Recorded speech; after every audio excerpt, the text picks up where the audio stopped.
afternoon, everyone. Welcome to the pre-match press conference of Team Australia. And on my right side, I have Alan Stajkic, head coach, and also Emily van Egmond. So first of all, I will kindly please ask the photographer to make their pictures for a few minutes.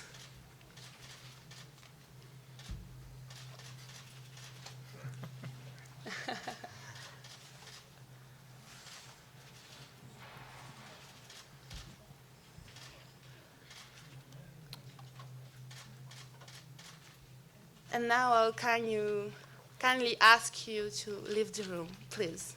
Thank you very much. So, Coach, the first question is for you. How did you prepare the team for this World Cup?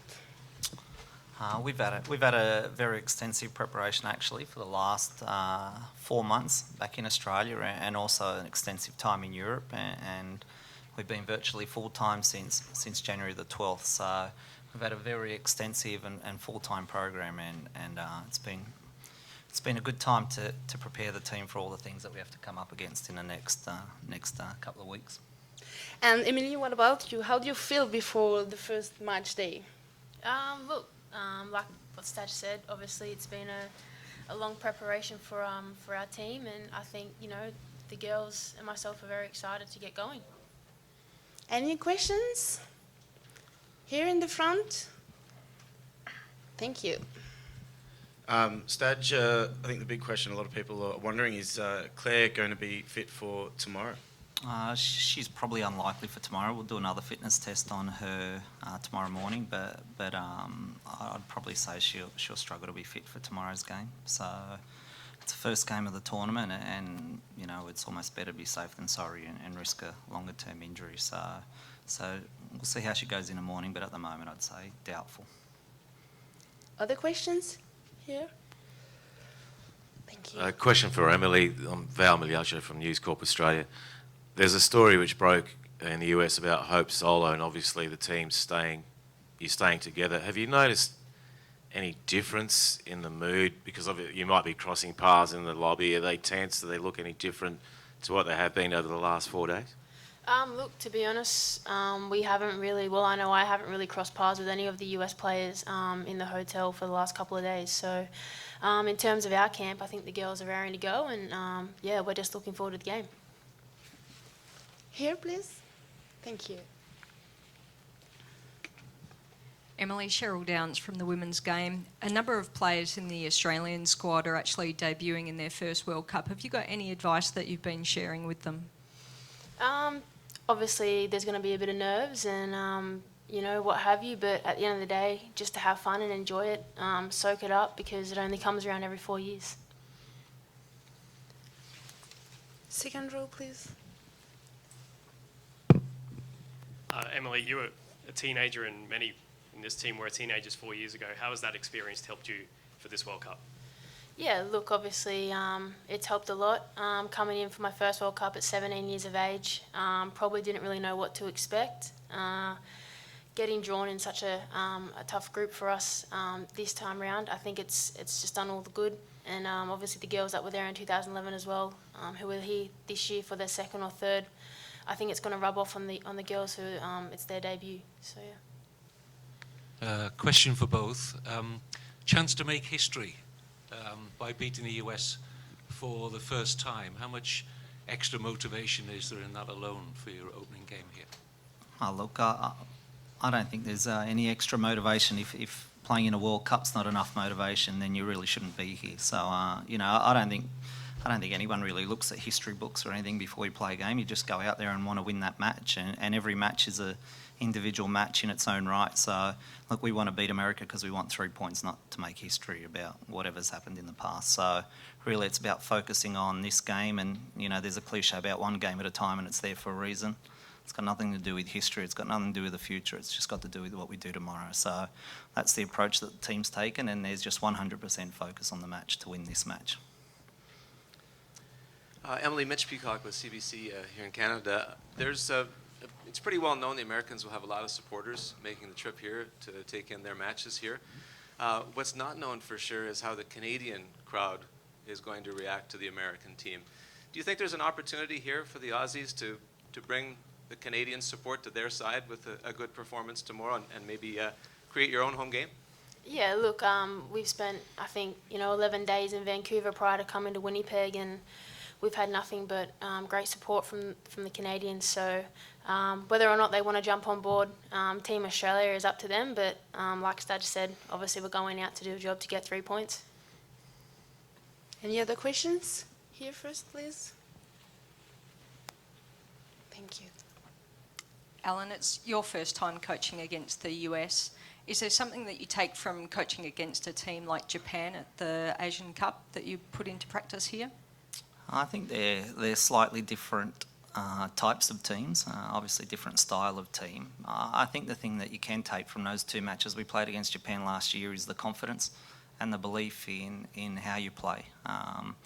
And the first 30 minutes against Japan last year at the Asian Cup, they barely got out of their half, and that's the belief and confidence I take into the future games in a tournament and have taken with me since we've started together in January. So we've played in a similar way throughout the last 4 months, and we've tended to dominate most games against most teams. So apart from the odd glitch here and there, we've dominated regardless of who we played, and that gives me great confidence. So the styles are different, but we get a lot of confidence from matching a team like Japan, who are probably the best technical team in the world, along with probably France. So I think we can take that into this game and use a lot of confidence and inspiration from that. Please. Stadge, the Americans they weren't hiding their confidence of winning their opening game, and there was a lot of talk on the pressure on the Americans. Do you think there's a way that you can kind of harness the underdog tag they might have for you in the opening game? Yeah, look, I don't really care what they think about themselves. It's more, we're just focusing on ourselves and what we're doing to prepare our team. We're full of confidence as well. There's a real belief within the group that we can perform really well, and that's come from hard work. Hasn't come from talking trash or talking ourselves up or, talking stuff that ain't real.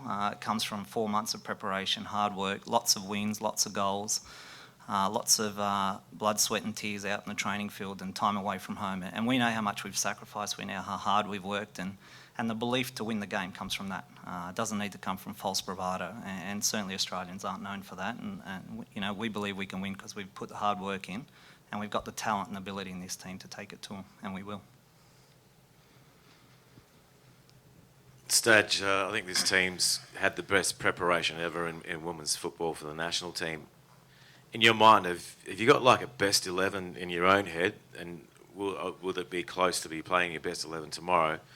And obviously, is the team ready for showtime? Are you ready, absolutely ready for the first match? Look, over the last 4 months, we've played probably about 25 matches. 10 of those have been A internationals, but 15 friendlies, and not once have we had the same starting lineup. And regardless of who plays or which position a player played in, we still had the same system, same structures, same philosophy and same style of play. And as I said, on more than most occasions, we were relatively successful. So that internal drive within this team, the competition for spots, gives me great confidence as a coach in knowing that regardless of who starts tomorrow, they can come in and do the job. We played Switzerland a couple of days ago, and all 23 players played, and regardless of who was on the field, we dominated the game. So that gives me great confidence in knowing that we've got so much depth and quality within this team. Everyone knows their roles, and come game time tomorrow, it's a starting 11 just for tomorrow. Come Nigeria, we might have some changes, and I know whoever steps into the breach will be able to do it as equal a job as who's playing tomorrow. Second row, please. Thank you. Emily, the team's probably changed the way it plays in certainly the last 4 months. Are you happier than ever the way this team is playing now? Yeah, look, obviously when Stadge has come in, he's implemented a philosophy into the team, and the girls have definitely jumped on board with that. And I think from our results in the preparation we've had in the last couple of months, I think it proves that it's effective, and it's very attacking minded. And like Stadge said before, we're obviously going to take it to the US, and it should be a good game.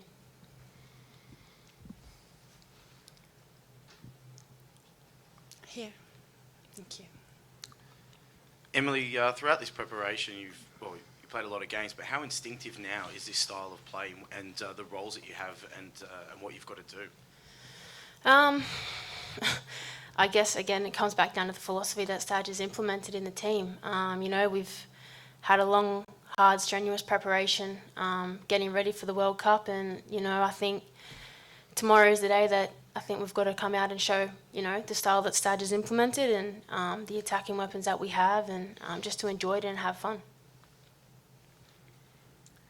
Question for either one of you. Do you think that there's an advantage through being able to see the US play with the different broadcasting rights that they've got versus the Matildas haven't really been seen that much? You've seen more of their game than they would have seen of yours, and in addition to which, that's probably the close ties between the NWSL and some of the W League players that you've played together as well? Oh, look, there's a lot that goes on behind the scenes, and I'm sure America's seen every one of our games. There hasn't been too many games that we played in Europe that they didn't have a scout there or a camera person there, or trading videos with other countries to get our games. So there's really no secrets, and there's no advantages other than who's the better team on the day. I wouldn't read too much into watching a bit of TV footage, even though I have watched all the American games. It's always fun to watch, but it's really no advantage. Whichever 15 players turn up and play better on the day will win. Staj, usually in tournaments, referees get handed a mandate early. They follow them very strictly and then they taper off. How would you like tomorrow's referee to officiate? Because obviously the US is going to be very physical, dominant. You like playing possession-based football. How would you like to see the ref perform?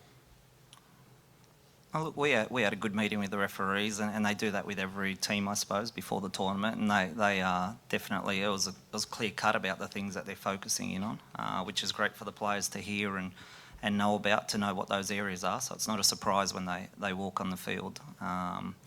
But at the end of the day, you just want the referee to make good decisions. We've seen the World Cup already. There's been, the referees have barely made an error. There's been maybe a couple of penalty calls either way, but really the standard of refereeing so far in the 4 matches I've watched has been really good. So, and that's all you want. You just want the referee to referee the game as best they can, and they're just humans. There's always going to be the odd error, and coaches and players always get a bit emotional in the heat of the moment. But as I said, the standard in the first 4 games has been really good so far from what I've seen. I've heard that in the back here, I've heard that the Australian side responds well to adversity. How, given the draw the group that you are in, how will that help or play out or impact your play? I think I said it right from the outset. I think it's a blessing in disguise playing America first up. As Cheryl said down here earlier, a lot of our players have played in America last year, so they're very familiar with the American players. They've played in their teams as teammates or played against them in the NWSL. So they've got a really good awareness of the playing style, the mentality, the styles of play of most of the American teams. So I guess the fact that we play them has just given the team so much more focus. They know that they're not playing a country who's ranked 40 or 50. We know that going into Game 1, World Cup, first minute you're playing against really the team that's dominated women's football since it began. So it just gives the team so much extra focus and attention and concentration, and I've seen that throughout the last 4 months. So really for me it's given us an edge and given us a hunger and a desire that maybe we wouldn't have had if we were playing a country which we hadn't played before or an unknown team. Yeah, please. Lisa Devanna coming up to her 100 matches, and she'll be captaining the team out there, I imagine. Any special comment on her match tomorrow? Look, she's just been a fantastic contributor to the Matildas over a long period of time. I think some commentators describe her as potentially the most dangerous player in the world at times. Very unpredictable, electric, dynamic, great at beating people 1v1. But I heard her quote this year, which is an example of how far she's come as a person. She said, "It's my 100th cap, but I don't care. I just want 3 points." So she's pleased to be captain, obviously, and it's an honour and a privilege to captain your country. But while it's a fantastic individual achievement, I think she'd trade in 100 caps for 3 points tomorrow night. Any other questions? No one? So thank you, everybody. We've done, and thank you very much. That wasn't